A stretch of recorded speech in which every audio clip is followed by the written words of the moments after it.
Hello, നമ്മൾ ഇന്ന് discuss ചെയ്യുന്നത് നെറ്റ് ഓപ്പറേറ്റിംഗ് ഇൻകം തിയറി എന്നൊരു തിയറിയെ കുറിച്ചാണ്. ലാസ്റ്റ് ക്ലാസ്സിൽ നമ്മൾ ഡിസ്കസ് ചെയ്തത് നെറ്റ് ഇൻകം തിയറിയാണ്. ഇനി അതിൽ നിന്ന് കുറച്ച് ഡിഫറൻസ് ഉള്ള തിയറിയാണ് the net operating income theory. This is second theory dealt with the capital structure. And what is this net operating income theory? It was developed by David Durant. David Durant ആണ് ഇത് develop ചെയ്തിരിക്കുന്നത്. ഈ theory അനുസരിച്ച് the market value of the firm depends upon the net operating profit, which is known as EBIT, and overall cost of capital. And main core concept എന്ന് പറഞ്ഞാൽ here the capital structure is irrelevant and it does not affect the value of the firm. ഇവിടെ capital structure importance ഇല്ല. Capital structure നമ്മൾ എങ്ങനെ combos ചെയ്താലും, അതായത് ഏതൊക്കെ debt ഫണ്ട്സും equity ഫണ്ട്സും പറയാം, അത് ഏത് റേഷ്യോയിൽ എങ്ങനെ എടുത്താലും നമുക്ക് value of the firm maximise ചെയ്യാൻ പറ്റില്ല എന്നാണ് പഠിച്ചത്. ഇത് നമ്മൾ നെറ്റ് ഇൻകം തിയറിക്ക് ക്വൈറ്റ് ഓപ്പോസിറ്റ് ആണ്. കാരണം നെറ്റ് ഇൻകം തിയറി നമുക്ക് പറഞ്ഞു തന്നു ഡെറ്റ് ഫണ്ട്സിനെ കൂടുതൽ ഇൻക്ലൂഡ് ചെയ്ത് കഴിഞ്ഞാൽ നമുക്ക് നമ്മുടെ പ്രോഫിറ്റ് ഇൻക്രീസ് ചെയ്യാൻ പറ്റും. അങ്ങനെ ഷെയർ ഹോൾഡേഴ്സ് വെൽത്ത് ഇൻക്രീസ് ചെയ്യും, market value of the firm നമുക്ക് അങ്ങനെ മാക്സിമൈസ് ചെയ്യാമെന്ന് പറഞ്ഞു. ബട്ട് അവിടെ നെറ്റ് ഇൻകം തിയറിയിൽ പറയുന്നത് the capital structure is relevant എന്നായിരുന്നു. But here the structure of the capital is irrelevant, അതിന് ഇമ്പോർട്ടൻസ് ഇല്ല. ഇവിടെ പറയുന്നത് ഡെറ്റ് ഫണ്ട്സ് കൂടുതൽ ഉപയോഗിക്കുന്നതിനനുസരിച്ച് നമുക്ക് കൂടുതൽ റിട്ടേൺ കിട്ടില്ല എന്നാണ് ഇവിടെ പറയുന്നത്. വൈ, എന്തുകൊണ്ടാണ്?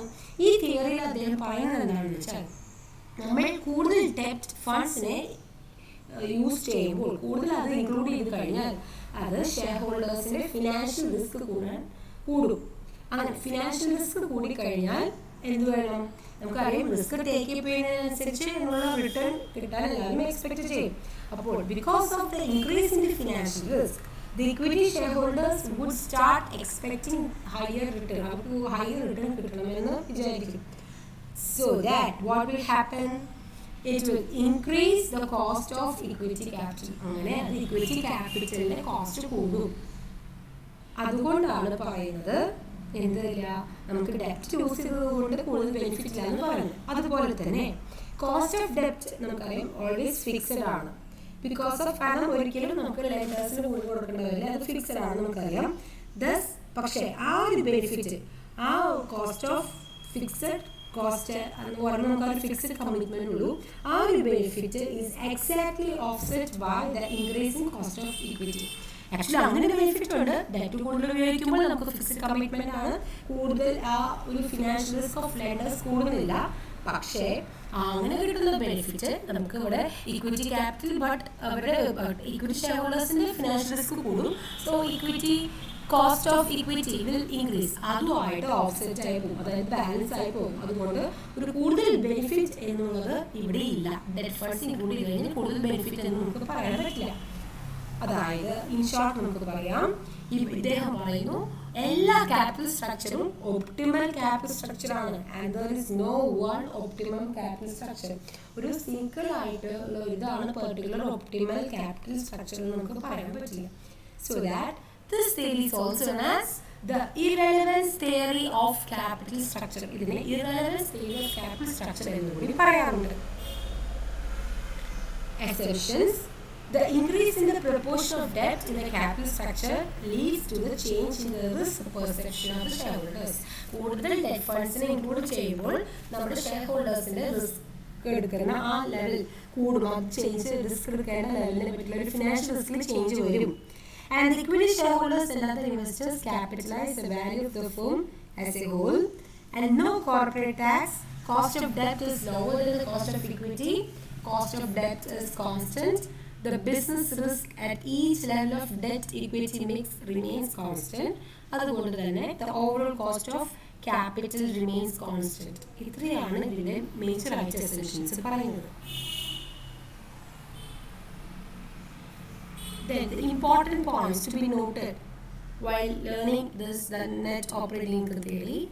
The first point പറയുന്നത് the overall cost of capital equals to cost of equity in the case of all equity firm. All equity firm ആണെങ്കിൽ KO will be equal to KE. All equity firm എന്ന് പറഞ്ഞാൽ അവിടെ debt funds ഉണ്ടായിരിക്കില്ല.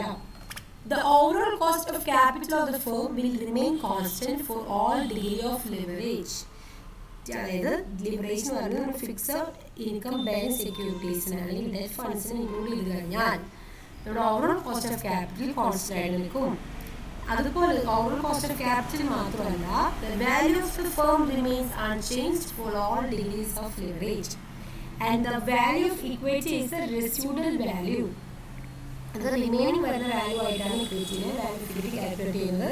എങ്ങനെയാണ്? It is calculated by deducting the value of ഡെപ്റ്റ് from the value of the firm. Value of ഡെപ്റ്റിൽ നിന്ന് ഡെപ്റ്റ് നമ്മുടെ വാല്യൂ ഫേമിൽ നിന്ന് ഡിഡക്റ്റ് ചെയ്തിട്ടാണ് നമ്മൾ വാല്യൂ ഓഫ് ഇക്വിറ്റി കണ്ടുപിടിക്കുന്നത്. That is E equals to V minus T. And the cost of equity increases with increase in debt or financial leverage. Financial leverage അല്ലെങ്കിൽ ഡെപ്റ്റിൻ്റെ ഡെപ്റ്റ് കൂടുന്നതിനനുസരിച്ച് നമ്മുടെ ഇക്വിറ്റിയുടെ കോസ്റ്റ് കൂടുന്നു. അതുപോലെ തന്നെ ഡെപ്റ്റ് കുറയുന്നതിനനുസരിച്ച് നമ്മുടെ ഇക്വിറ്റിയുടെ കോസ്റ്റും കുറയുന്നു. ആൻഡ് ഇൻ ഷോർട്ട് നമുക്ക് പറയാം, the market value of the firm is not affected by the change in the capital structure, so that the capital structure is irrelevant. Why? This is why it is called as irrelevance theory of capital structure. എങ്ങനെ calculate ചെയ്യണം? V എന്ന് പറഞ്ഞു കഴിഞ്ഞാൽ value of the firm equal to EBIT divided by KO. And to find out KE equal to EBIT minus I divided by E, അതായത് value of equity. നമ്മൾ ഈ terms എല്ലാം net income തിയറിയിലും കണ്ടതാണ്. അതിനൊന്നും വ്യത്യാസമില്ല, ഫോമിനും ഓൾമോസ്റ്റ് സെയിം തന്നെയാണ്. And this is a graph. Net operating income തിയറിയുടെ ഗ്രാഫ് എന്ന് പറയുന്നത് ഇതാണ്. ഇവിടെ എന്താ കാണിച്ചിരിക്കുന്നത്? X axis shows the degree of leverage and the y-axis shows the cost of capital and the cost of equity, cost of overall cost of capital as well as cost of debt എല്ലാം denote ചെയ്തിരിക്കുന്നത് y-axisലാണ്. ഈ ഗ്രാഫിൽ നമുക്ക് വളരെ easy ആയിട്ട് മനസ്സിലാക്കാം. The KD is lower. KD എന്ന് പറഞ്ഞാൽ എന്താ? Cost of debt is lower than the overall cost of capital as well as cost of equity.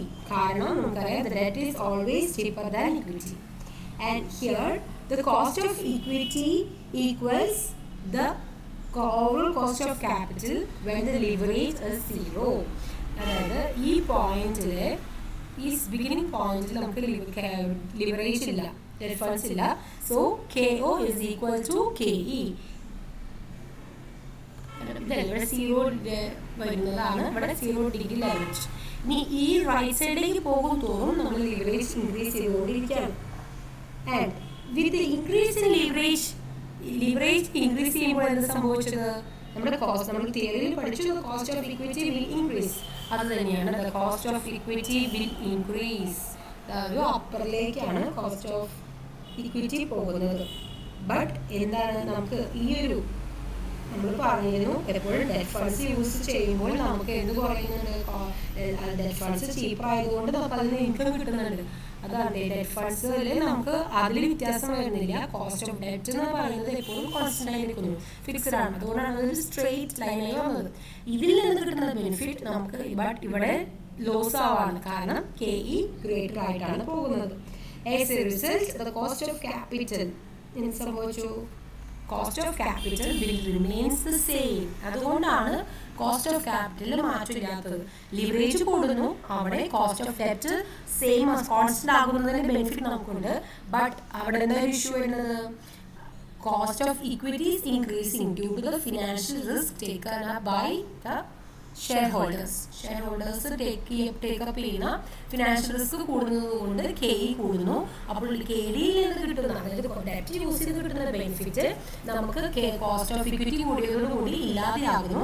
അതുകൊണ്ട് അവിടെ overall cost of capital will remains the same as well as the value of the firm remains the same. In short, the net operating income theory is also known as the irrelevance theory. Here, the capital structure is entirely irrelevant. ഒരു question ആണ്. A company expect a net operating income of rupees 1 lakh and അതെന്താണ് net operating income? EBIT. It has 5 lakh 6% debentures and the overall capitalization rate is 10, that is KO. Calculate the value of the firm V and the equity capitalization rate, which is known as the cost of equity, according to the net operating income approach. Net operating income അനുസരിച്ച് ഇത് രണ്ടും calculate ചെയ്യും. Then value of the firm calculate ചെയ്യാനുള്ള formula എന്തായിരുന്നു? EBIT divided by KO, and the KE calculate ചെയ്യാൻ EBIT minus I divided by E. Then what? Second question is, if the debenture debt is increased to 7,50,000, അതായത് 5 lakhs എന്നുള്ളത് 7,50,000 ആയി കഴിഞ്ഞാൽ value of the ഫേമിൽ മാറ്റം വരുമോ and equity capitalisation റേറ്റിലും changes വരുമോ? ഇതാണ് calculate ചെയ്യേണ്ടത്. ഇത് കാൽക്കുലേറ്റ് ചെയ്തിട്ട് അറിയിക്കുക. Okay, so thank you.